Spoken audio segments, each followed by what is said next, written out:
The blue waters of Kepler 442b shimmered under the dying light of their ancient star. Deep beneath the surface, in the crystal cities that had stood for thousands of years, the Viridian people knew their time was running out. Ambassador Zethar floated in the center of the Grand Council chamber, her translucent blue skin rippling with the patterns that showed deep worry.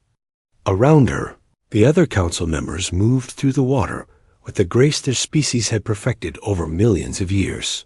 But today, even their beautiful movements could not hide their fear. "The calculations are complete," announced Elder Morthic, his voice carrying through the water in the musical tones of their language. "Our star will collapse in less than 6 months." A wave of distress patterns flowed across the skins of all present. They had known this day would come, but their scientists had predicted they had at least 2 more years to prepare. The star was dying faster than anyone had expected. "What of the evacuation plans?" asked Zethara, though she already feared the answer. "Our ships can carry perhaps 50,000 of our people," replied Chief Engineer Velinara. "We are 8 million. The silence that followed felt heavier than the crushing depths of their deepest ocean trenches. 50,000 out of 8 million. It was not a rescue plan. It was a way to preserve a small fragment of their civilization while the rest perished. "Then we must ask for help," said Zethara firmly. "The galaxy has many advanced species. Surely some will aid us in our time of need." Elder Morthic's skin showed patterns of doubt. "The galaxy has grown cold. Ambassador, the great powers care only for profit and territory." "We must try," Zethara insisted. "We have knowledge to share. Our biotechnology could benefit any species that helps us. They will see the value in saving us." The council agreed, though few believed it would work. Zethara swam to the great communication chamber, where massive organic transmitters grew from the sea floor like coral forests. These living machines could send messages across the galaxy, powered by the bioelectric fields of the Viridians. Themselves, she began to compose the message that would decide the fate of her people. It had to be perfect. It had to touch the hearts of whoever received it. "To all civilized species of the galaxy," she began, her voice being recorded by the biotransmitters. "I am Ambassador Zethara of the Viridian Council. Our world faces complete destruction. Our star is dying, collapsing far ahead of our predictions. We have only months before our entire civilization is wiped from existence." She paused, gathering her thoughts. Around her, the other Viridians worked frantically to boost the signal strength, knowing this might be their only chance. "We do not beg lightly," she continued. "For 3,000 years, we have lived in peace, developing technologies that work with life rather than against it. Our medicines can heal diseases thought incurable. Our living ships repair themselves and grow stronger with time. Our knowledge of biological systems could benefit any species willing to help us." The message went on, describing their desperate situation in detail. Their outer colonies were already being sterilized by increasing solar radiation. Their protective planetary shields were failing. Soon, even their deep ocean cities would boil away. "We need ships," Zethara pleaded. "Ships to carry our people to safety. We ask not for charity, but for partnership. Help us survive, and we will share everything we have learned. Together, we can build a better future for all." The transmission was sent out on all known galactic frequencies, reaching dozens of star systems where advanced civilizations thrived. The first response came from the Draconian Empire within 2 days. Their message was brief and harsh. "The Draconian Empire does not waste resources on failing species. Your world dies as nature intended. Do not contact us again." The Silicon Collective responded next, their artificial intelligences calculating the value of the rescue operation. Analysis complete. Cost of evacuation, 847 billion credits. Value of Viridian biotechnology, 23 billion credits. Operation deemed unprofitable. Request denied. One by one, the responses came in. The ethereal conclave considered it against the natural order of cosmic evolution. The Trade Federation wanted to buy the rights to salvage their technology after they were dead. The Stellar Republic claimed they were too far away to help effectively. Each rejection felt like a knife through Zethara's heart. She had believed that an advanced galaxy would surely have compassion for those in need. Instead, she found only cold calculation and casual cruelty. Meanwhile, 127 light-years away on a small blue planet called Earth, Lisa Martinez was working the night shift at the Deep Space Monitoring Station in Nevada. The facility was one of humanity's newest attempts to listen for signals from space, though most scientists doubted they would ever hear anything interesting. Lisa was tired and drinking her fourth cup of coffee when an unusual signal caught her attention. It was faint, buried in cosmic background noise, but there was definitely a pattern to it. She had studied xenolinguistics in college, and something about this signal made her think it might be artificial. She spent 3 hours running the signal through every decryption program they had.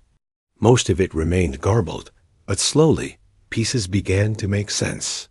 Words like help and dying and civilization started to appear in her translations.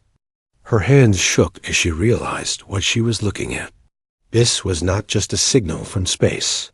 This was a cry for help from an entire species facing extinction. She immediately called Captain Jack Sullivan, her supervisor. Sullivan was a former Air Force officer who had been put in charge of the monitoring station because the government did not expect it to find anything important. He arrived at the facility within an hour, his uniform hastily put on over his pajamas. "Are you sure about this, Martinez?" he asked, looking at the translated fragments on her screen. "As sure as I can be, sir," Lisa replied. "Someone out there is dying, and they are asking for help." Sullivan stared at the message for a long time. He was a practical man who had seen war and knew the value of human life. If there were people out there facing extinction, he could not just ignore it. "Get me a secure line to Space Command," he ordered. "Admiral Morrison needs to see this immediately." As Lisa worked to establish the connection, neither of them knew they were about to change the course of human history. In a galaxy that had grown cold and selfish, humanity was about to prove that some things mattered more than profit or power. The Viridians had sent their message to dozens of advanced civilizations, and all had turned away. But their signal had also reached a small, primitive world where beings called humans still believed in helping those in need. Soon, the galaxy would learn what that meant. Admiral Kate Morrison had been in the military for 30 years, but she had never faced a decision like this one. She sat in her office at Space Command headquarters in Colorado, staring at the translated message that Captain Sullivan had brought. Her in the middle of the night. The words were still hard to believe. An entire alien civilization was about to die, and they were asking for help. Every advanced species in the galaxy had refused to help them. Now somehow, their desperate plea had reached Earth. "How reliable is this translation?" she asked Dr. Alex Chun, Earth's leading expert on alien languages. The thin, serious man had been called in from his university to examine the message. "About 70% accurate, I would estimate," Dr. Chun replied, adjusting his glasses. "The mathematical portions are clearer than the emotional content, but the basic facts seem solid. They have less than 6 months before their star explodes. They need evacuation assistance for 8 million people." Admiral Morrison felt the weight of the decision pressing down on her. Humanity had only achieved faster-than-light travel 5 years ago. Their technology was primitive compared to what the message described. The Viridians talked about living ships and biological computers that were far beyond human understanding. "How long would it take us to reach them?" she asked Captain Sullivan. "About 4 months, using our fastest ships and pushing the engines to maximum, Sullivan replied. That leaves us maybe 2 months to evacuate 8 million people. With what ships? Asked Dr. Chun. We have 3 interstellar vessels, and the largest can carry maybe 20,000 people if we strip out everything except life support. The numbers were impossible. Even if they could somehow make multiple trips, which they could not, they would save only a tiny fraction of the Viridian population. Any reasonable military leader would conclude that the mission was hopeless. But Admiral Morrison was not thinking like a military leader in that moment. She was thinking like a human being. Get me President Rodriguez on the secure line, she ordered. An hour later, President Maria Rodriguez sat in the Oval Office with her top advisors, listening to Admiral Morrison explain the situation over video. Link. The president was a former teacher who had entered politics to help people, but this was far beyond anything she had ever imagined dealing with. Let me understand this correctly, said Defense Secretary Ryan Brooks, his face showing clear skepticism. You want to risk our entire space fleet to save aliens we have never met, using technology we barely understand, on a mission that has almost no chance of success? That is correct, Mr. Secretary, Admiral Morrison replied firmly. It is suicide. Brooks continued. We should be using our resources to defend Earth, not throwing them away on impossible rescue missions. President Rodriguez listened to the arguments from both sides. Secretary Brooks was right about the risks. They would be sending their best ships and people on a mission that would probably fail. If something went wrong, Earth would lose its only deep space capability. But she kept thinking about the message Lisa Martinez had intercepted. 8 million people were going to die, and no one else would help them. What do our scientists think about this Viridian technology they mentioned?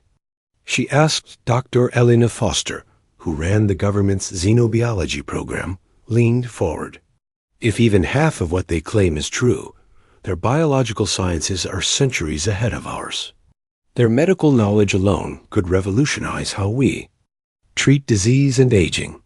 So there could be benefits to establishing contact, the president mused. Assuming any of them survived to share that knowledge, Secretary Brooks said sourly. President Rodriguez made her decision. Admiral Morrison, I am authorizing Operation Lifeline. Prepare our ships for immediate departure. Brooks started to protest, but the president held up her hand. This is not just about saving alien lives, though that would be reason enough.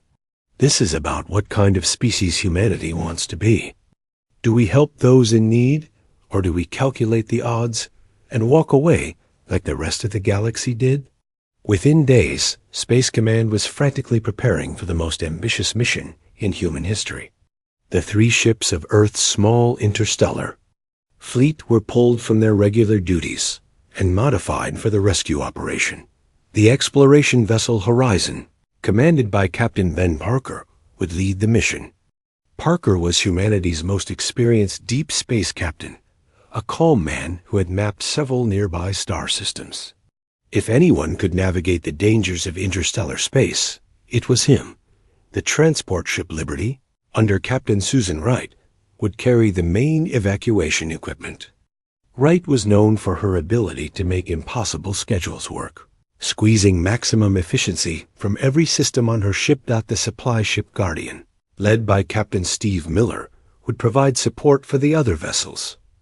Miller was a former merchant marine who understood logistics better than anyone else in the fleet. Dr. Elena Foster joined the mission as chief scientist, bringing a small team of experts in biology and alien contact protocols. Engineer Tony Adams worked around the clock to modify the ship's life support systems, trying to create environments that could keep aquatic aliens alive. Medical officer Dr. Lara Stone studied every piece of information they had about Viridian biology, which was not much. She would have to learn how to treat an entirely different form of life while traveling through space at faster-than-light speed. The mission faced opposition from many directions.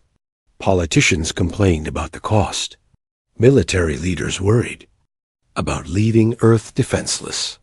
Scientists argued that the technology gap made success impossible, but public opinion was divided. When news of the mission leaked to the media, millions of humans supported the rescue effort. They saw it as proof that humanity was different from the cold, calculating species that dominated the galaxy. "We are not doing this because it is easy," President Rodriguez said in a televised address to the nation. "We are doing this because it is right. An entire civilization is about to die, and we are the only ones willing to help." That says something important about who we are as a people. The 3 ships launched from the orbital shipyard on a Tuesday morning. Families gathered to watch their loved ones depart on humanity's first rescue mission to another star system. Many of them wondered if they would ever see their sons and daughters again. Captain Parker stood on the bridge of the horizon as Earth fell away behind them. He knew the odds were against them. They had primitive ships, limited supplies, and almost no time. Most of the galaxy had already written off the Viridians as doomed, but Parker had faith in his crew and in humanity's stubborn refusal to give up when lives were at stake. They would reach the Viridian system, and they would find a way to save as many people as possible. As the 3 ships engaged their faster-than-light drives and disappeared into the cosmic void, Earth held its breath. Operation Lifeline had begun, and there was no turning back. The galaxy was about to learn that humans did not abandon those in need, no matter how impossible the odds seemed. The 3 human ships had been traveling through space for 6 weeks when the first problems began. Captain Ben Parker stood on the bridge of the horizon, watching the engine readings with growing concern. They had been pushing their faster-than-light drives harder than ever before, and the stress was starting to show. "Engine temperature is up another 3 degrees, reported Lieutenant Jake Morrison, the ship's pilot. "If we keep this pace, we might have a complete failure before we reach the Viridian system."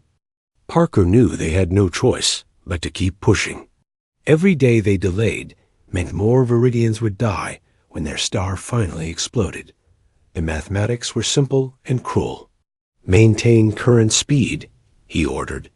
"Have Tony Adams check the engine seals again." In the engineering section, Tony Adams was already working on the problem.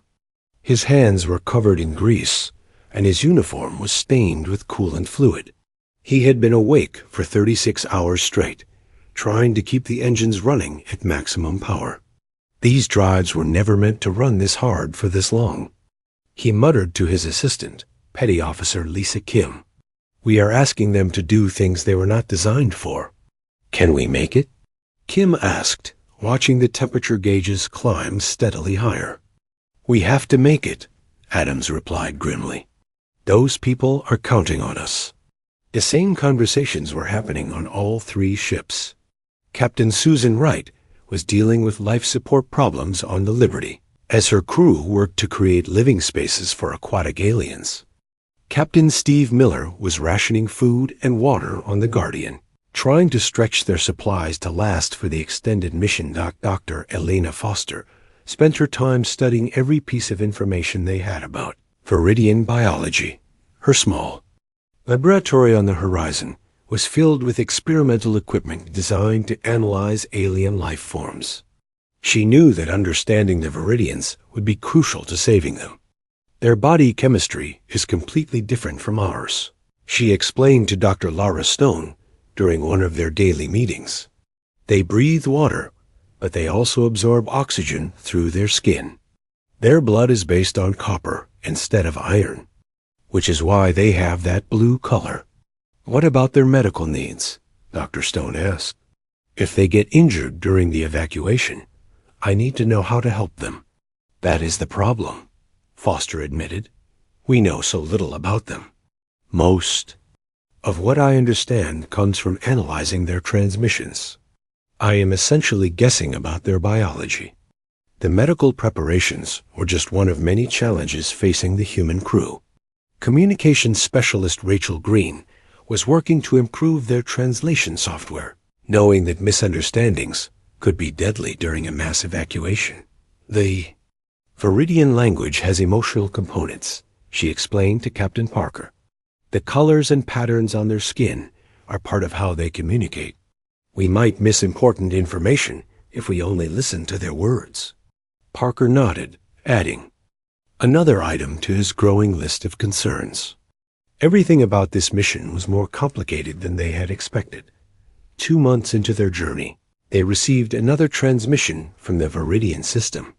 Captain Parker called all department heads to the bridge to hear the message. Together, the voice of Ambassador Zethara came through their speakers, but it sounded different now. Where before there had been hope mixed with desperation, now there was only exhaustion and fear. To any who might be listening, the translation read, "Our situation has grown much worse. Solar flares from our dying star have sterilized our 3 outer colonies. 2 million of our people are already dead. The radiation levels in our oceans are rising. Our children are getting sick." Dr. Foster closed her eyes, imagining the suffering of an entire civilization watching their world die around them. "We have received no responses to our calls for help," Zethara continued. "We are beginning to believe that we will face extinction alone. If anyone receives this message after we are gone, please remember that we tried to live in peace. We tried to contribute to the galaxy's knowledge and culture. We only wanted to survive." The message ended, leaving the human crew in stunned silence. Captain Parker felt a cold anger building in his chest. While they were racing across space to help, the rest of the galaxy was ignoring the Viridian suffering. "How much time do we have left?" he asked Lieutenant Morrison. 7 weeks to reach their system, sir," Morrison replied. "Maybe 6.5 if we push the engines even harder." "Then that is what we will do," Parker decided. "Signal the other ships. We are increasing speed." Engineer Adams looked at the engine readings and shook his head, but he began making the necessary adjustments. The temperature gauges climbed higher, and warning lights began flashing on his control panel's dot. As the days passed, the human fleet pushed deeper into space at dangerous speeds. They began intercepting other transmissions from the galaxy, and what they heard made them sick with disgust. The Draconian Empire was taking bets on when the Viridians would become extinct. The Silicon Collective was calculating the salvage value of their abandoned cities. The ethereal conclave spoke of the cosmic beauty of watching a civilization die. "They are treating this like entertainment," Captain Wright said during one of their daily communication meetings.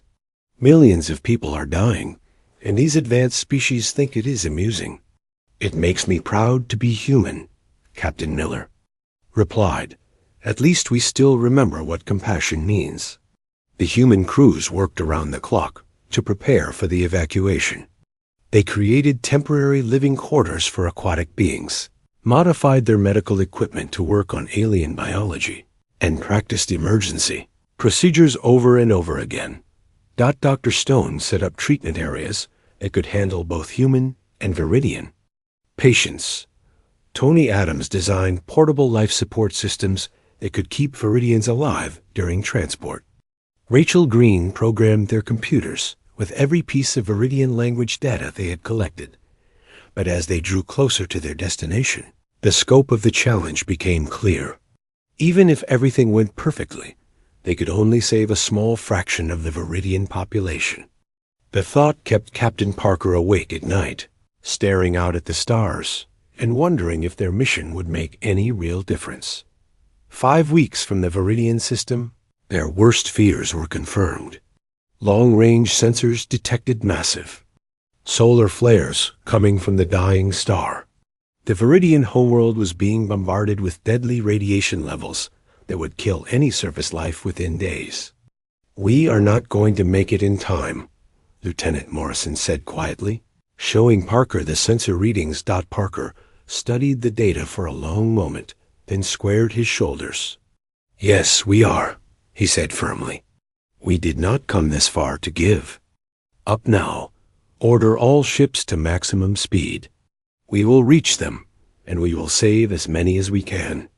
The 3 human ships pushed forward through space, their engines screaming protests as they exceeded every safety limit. Behind them, Earth waited for news. Ahead of them, 8 million Viridians faced extinction, unaware that help was finally coming from the most unexpected source in the galaxy. The Viridian system looked like a vision of hell when the human fleet finally arrived. Captain Ben Parker stood on the bridge of the horizon, staring at the view screen in shock. The outer planets were nothing but dead rocks, their surfaces burned, clean by the dying star's radiation. The inner planets glowed with an evil red light as their atmospheres boiled away. "My God," whispered Dr. Elina Foster, standing beside him. "We are almost too late."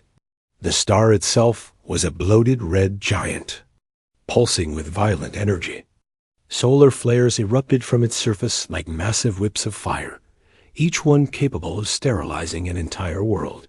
At the center of this nightmare, the blue-green planet that was the Viridian homeworld still orbited, but barely. "Life signs?" Parker asked his sensor operator. "Detecting large populations in the deep ocean areas," came the reply. "But the surface water temperature is rising fast. I estimate they have days, not weeks." Parker opened a channel to the other ships. "Right. Miller, are you seeing this?" "Copy that, Parker," came Captain Susan Wright's voice from the Liberty. "It is worse than we thought. How are we going to get close enough to evacuate anyone?" Before Parker could answer, their communication system crackled to life. A voice spoke in the musical tones of the Viridian language, and their translation. Computer began working to convert it to English. "Unknown vessels, this is Deep Ocean Control. Please identify yourselves. Are you here to scavenge our ruins like the others?" Rachel Green, their communications specialist, quickly responded. "Deep Ocean Control, this is the human vessel Horizon. We received your call for help. We are here to evacuate your people." There was a long silence. Then the Viridian voice returned, filled with disbelief. "Did you say? Humans? The species? From the 3rd planet of the Yellow Star? You came here to help us?" "That is correct," Rachel replied. "We have 3 ships and medical teams. How many people do you need evacuated?" Another pause. When the Viridian spoke again, his voice was shaking. "There are still 6 million of us alive in the deep cities. But your species is ... primitive. No offense intended. How could you possibly help us when the great powers of the galaxy refused?" Captain Parker took the communication device from Rachel. "Because we believe that all life has value," he said simply. "We may be primitive, but we do not abandon people in need." Within an hour, a delegation of Viridians had risen from the depths to meet with the humans. Their ships were unlike anything the humans had ever seen, looking more like living creatures than machines. They seemed to be grown rather than built, with smooth organic curves and surfaces that pulsed with their own inner light. The first Viridian to come aboard, the Horizon, was Ambassador Zethara herself.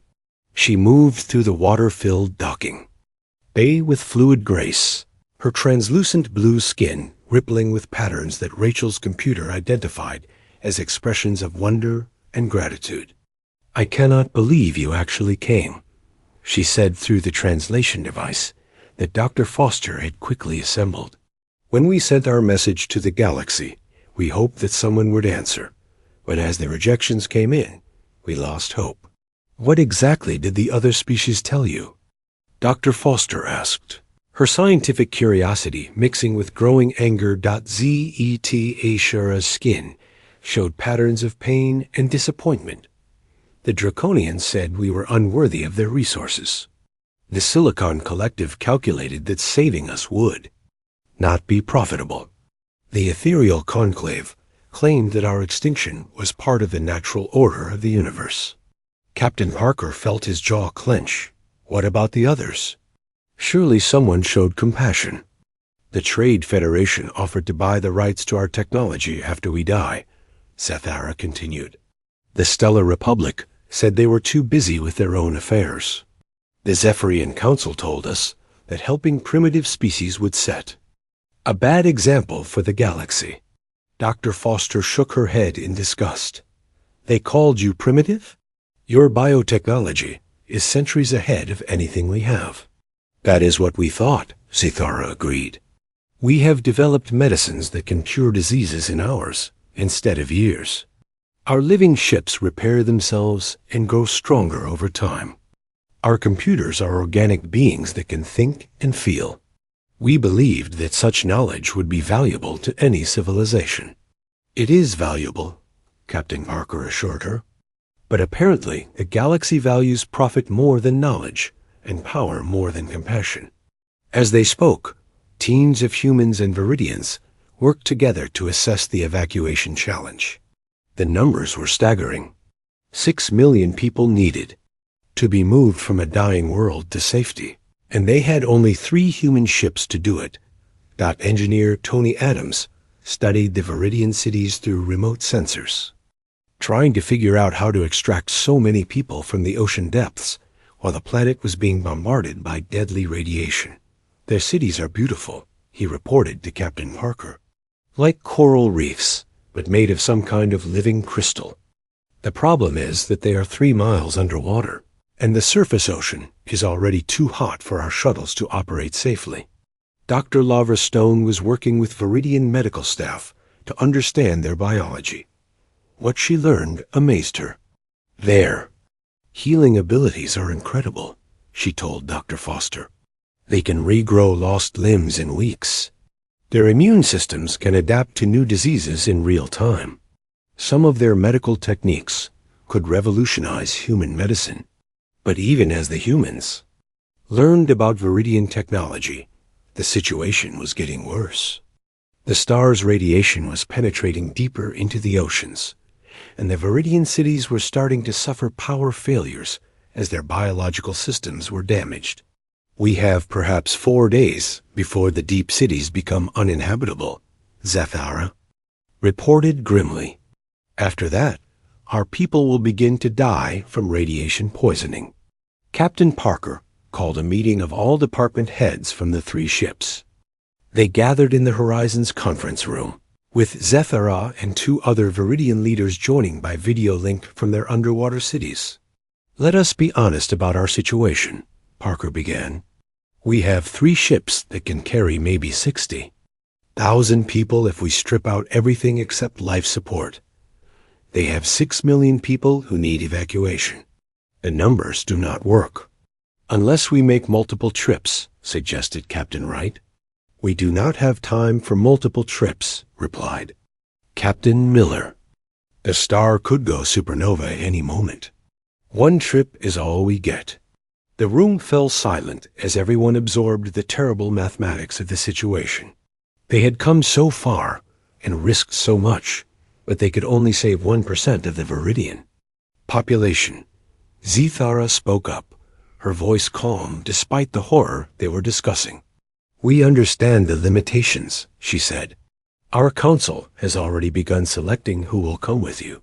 The young will go first, along with our best scientists and cultural preservationists. The rest of us will stay behind. No, said Captain Parker firmly. We do not give up that easily. There has to be another way. Dr. Foster suddenly looked up from her tablet, her eyes bright with an idea. What if we do not try to carry them all at once? What if we use their own technology? What do you mean? Asked Tony Adams. Their ships are alive, Foster explained excitedly. They can grow and change. What if we could modify some of their larger vessels to carry more people? What if we could create hybrid ships that combined human and Viridian technology? Zathara's skin rippled with patterns of hope.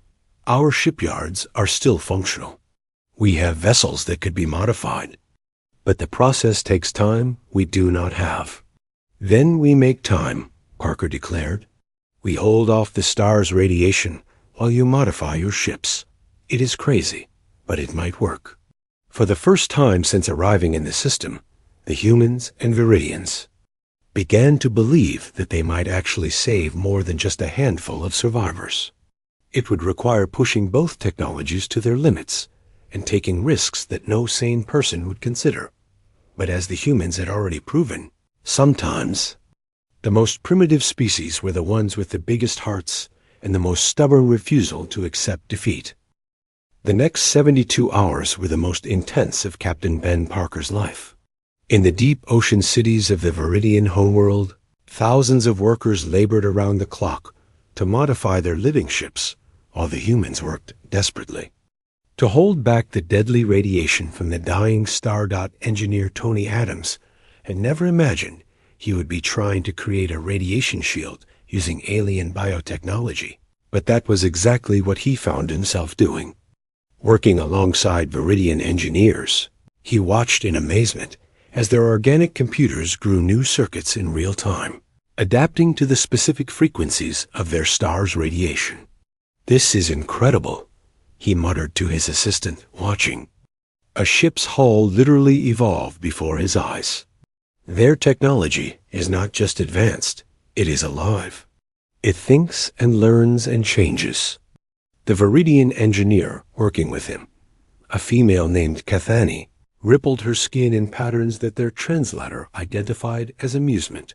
"Your people are quite amazing too," she said. "You think of solutions we would never consider. Your minds work in ways ours do not." She was referring to the radiation shield plan, which had been Adam's idea. Instead of trying to block the star's energy completely, they were using modified Viridian ships to redirect it around the planet. It was like creating a bubble of safety in the middle of a firestorm.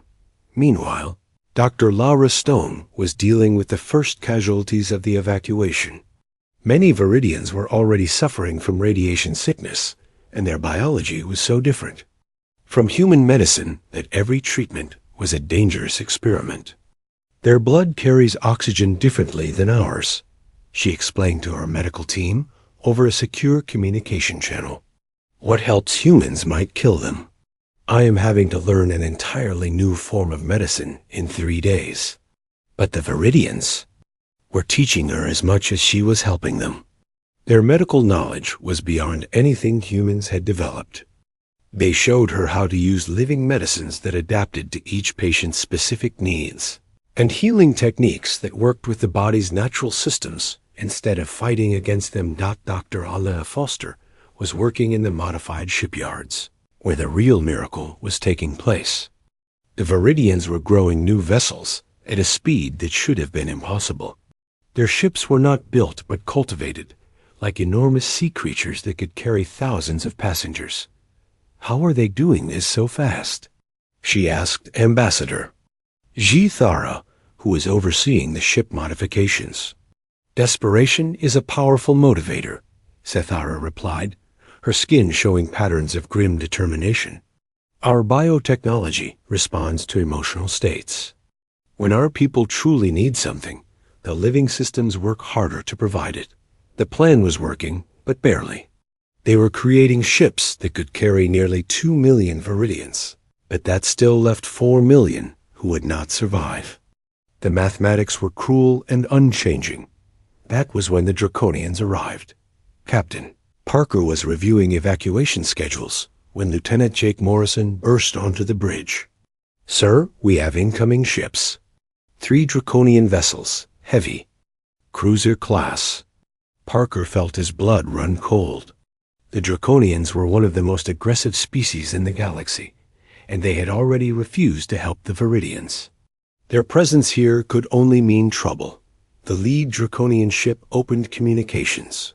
The voice that came through was harsh and arrogant, speaking in heavily accented English. "Human vessels, this is War Commander Thrake Toll of the Draconian Empire. You are interfering with natural selection. Withdraw immediately or face the consequences." Captain Parker took a deep breath before responding. "War Commander, we are conducting a humanitarian rescue operation. We have no quarrel with your people." The Weak deserve to perish, Thraktal replied coldly.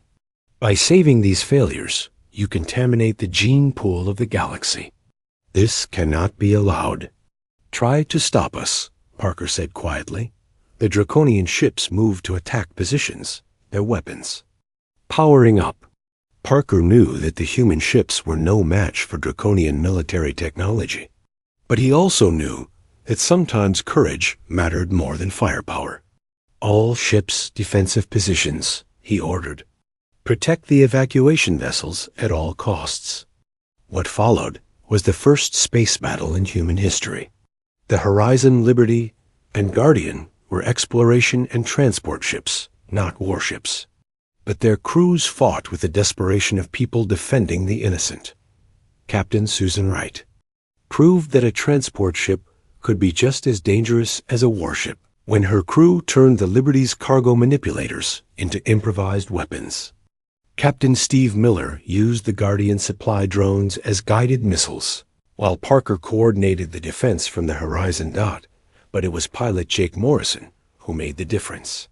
His younger sister Lisa had been the one to intercept the original Viridian distress call, and he was not about to let her discovery be wasted. The Draconians fight like bullies, he reported to Parker. They expect their enemies to be intimidated, but they do not know how to deal with someone who refuses to back down. Morrison flew his fighter in patterns that no Draconian pilot had ever seen, using tactics that seemed to have no logic but somehow worked. He struck at the enemy ship's weapon systems, not trying to destroy them but to confuse and frustrate. The battle lasted only 20 minutes, but it felt like hours. When it ended, the Draconian ships withdrew, their commanders unable to understand how primitive human vessels had fought them to a standstill. This is not over, humans, War Commander Thraktal transmitted as his ships retreated. The galaxy will remember this interference. Good, Parker replied. Let them remember that someone finally stood up to you. With the Draconians gone, the evacuation resumed at a frantic pace. The modified Viridian ships were nearly ready, their living hulls pulsing with bioluminescent patterns that showed they were healthy and strong. But the star was running out of time. Deep space sensors showed that the stellar core was beginning to collapse. They had hours, not days, before the supernova would sterilize the entire system. Final boarding call, announced Zithara over the General Communication Channel. All designated passengers report to evacuation ships immediately. The scenes that followed would haunt the human crews for the rest of their lives. Viridian families, saying goodbye to loved ones who would not be coming with them. Elderly Viridians volunteering to stay behind so that younger ones could live. Scientists transferring their life's work to data storage, devices that would preserve their knowledge for future generations. Ambassador Zithara was among the last to board, carrying with her the cultural archives of her entire civilization. The weight of that responsibility showed in every movement she made. Thank you, she said to Captain Parker as she prepared to leave her dying world. Not just for the rescue, but for showing us that there is still goodness in the galaxy. Thank you for trusting us, Parker replied. Your people have taught us more about courage than they will ever know. The evacuation fleet consisted of 7 ships, the 3 human vessels and 4 massive Viridian bioships. Together, they carried nearly 2 million refugees from the dying world Dot. As they departed the system, the star behind them began its final death throes. The explosion that followed lit up the entire sector, visible from dozens of light years away. The Viridian homeworld vanished in an instant, along with the 4 million people who had stayed behind. But 2 million had survived, and they carried with them the hopes and dreams of an entire civilization. As the evacuation fleet set course for Earth, they began the long journey toward a new future, built on the foundation of an unlikely alliance. Between 2 very different species, the galaxy had watched the Viridians die with cold indifference. Only humanity had cared enough to help. Now the survivors would have their chance to build something better, something that valued life over profit and compassion over power. The rescue was complete, but the real work was just beginning. The journey back to Earth took 4 months, and during that time, something remarkable happened. The 7 ships of the evacuation fleet became more than just vessels carrying refugees. They became the birthplace of the first true partnership between humans and an alien species. Captain Ben Parker walked through the modified sections of the horizon that now housed Viridian families. The ship had been transformed into something that was part human engineering and part living organism. Viridian biotechnology had merged with human systems, creating something entirely new. "The children are adapting well," reported Dr. Elena Foster, who had been studying the integration process. "Young Viridians seem to learn human customs very quickly, and the human crew members are picking up basic Viridian communication patterns." Parker nodded, watching a group of young Viridians playing with human children in one of the recreation areas. The sight would have been impossible to imagine just months ago, but now it seemed perfectly natural. The real breakthrough had come when Dr. Laura Stone began working with Viridian medical specialists to treat both species. The combination of human surgical techniques and Viridian biological healing had produced medical advances that neither species could have achieved alone. "We have cured 3 types of cancer that were previously fatal to humans," Dr. Stone reported during one of their daily briefings. "And the Viridians have learned to treat radiation poisoning using human pharmaceutical approaches. We are literally saving each other's lives." But the medical cooperation was just the beginning.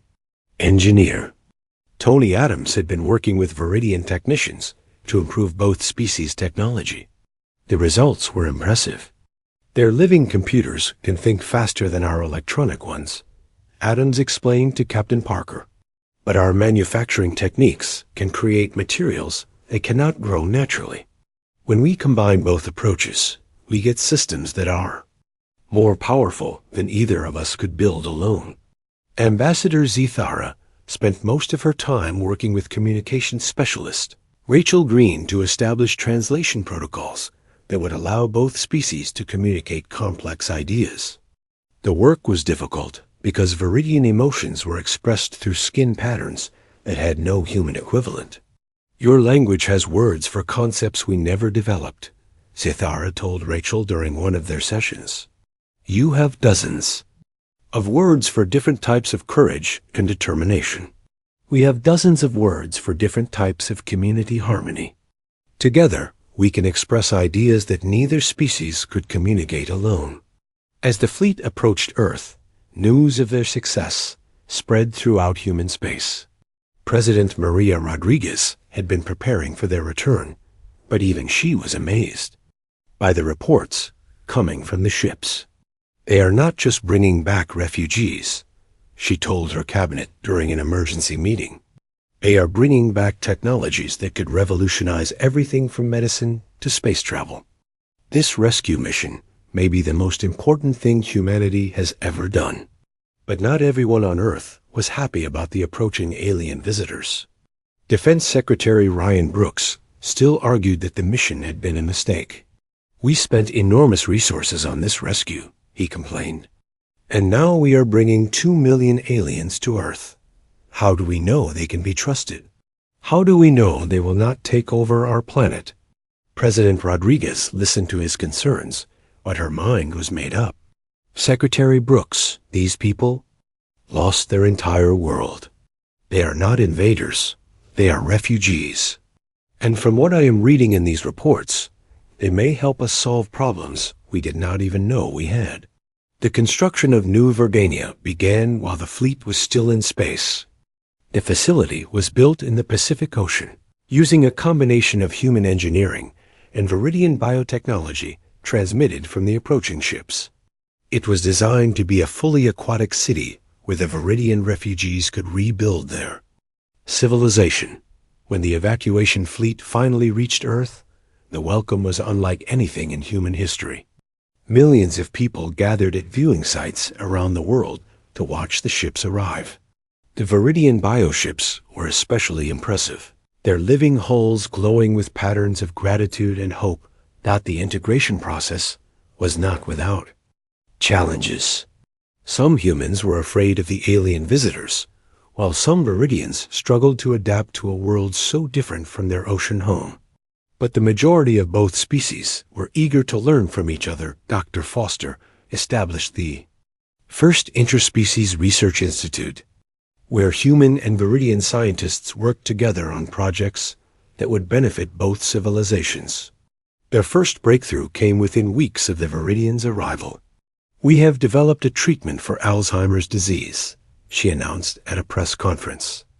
The Viridian understanding of neural regeneration, combined with human brain surgery techniques, has produced results we never thought possible. The news spread quickly through human society. The aliens who had come to Earth as refugees were already contributing to human welfare in ways that no one had anticipated. But the most important changes were happening on a galactic scale. Word of humanity's successful rescue mission had spread throughout known space, and the reaction was dramatic. Species that had never heard of humans were suddenly paying attention to the small blue planet that had defied the galactic norm. The rescue of the Viridians had established humanity's reputation as the galaxy's unlikely protector of the desperate and forgotten.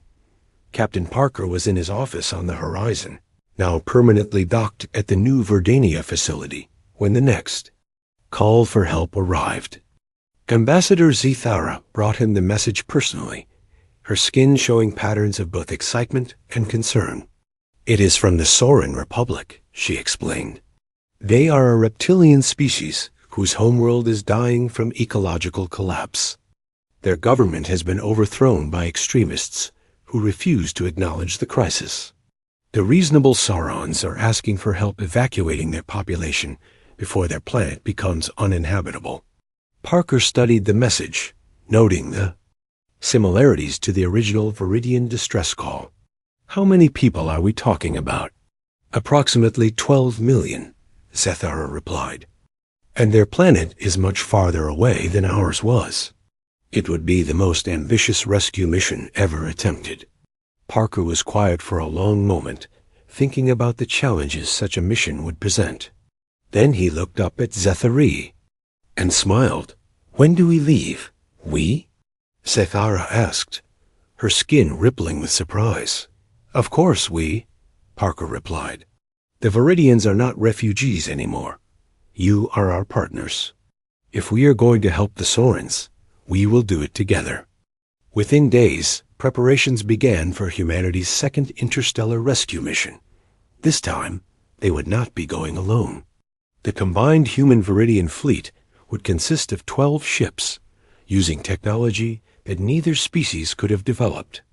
Independently, the bio-enhanced vessels were marvels of engineering, combining human determination with Viridian adaptability. Their living hulls could repair themselves, their organic computers could learn and grow, and their hybrid crews represented the best of both civilizations. As the fleet prepared to depart Earth, President Rodriguez addressed both species in a ceremony broadcast throughout human space and transmitted to the Viridian communities. "6 months ago, we heard a cry for help from across the galaxy," she said. "Today, we answer another such cry, not as humans alone, but as partners with our Viridian friends. We are proving that the galaxy does not have to be cold and calculating. It can be warm and compassionate if we choose to make it so." The combined fleet launched on a Tuesday morning, just as the original rescue mission had. But this time, millions of beings from 2 different worlds watched them go, united in their support for the mission of mercy. Captain Parker stood on the bridge of the horizon as Earth fell away behind them. Beside him, Ambassador Zithara monitored the biosystems that kept both crews healthy and strong. "Do you think we can save them all?" she asked. "We will save as many as we can," Parker replied. "And we will keep answering these calls for help until the galaxy learns that compassion is not weakness. It is the greatest strength any civilization can have. The fleet disappeared into the cosmic void, carrying with them the hopes of two worlds and the promise that no cry for help would go unanswered as long as humanity and their allies had the power to respond. The galaxy was changing, one rescue mission at a time.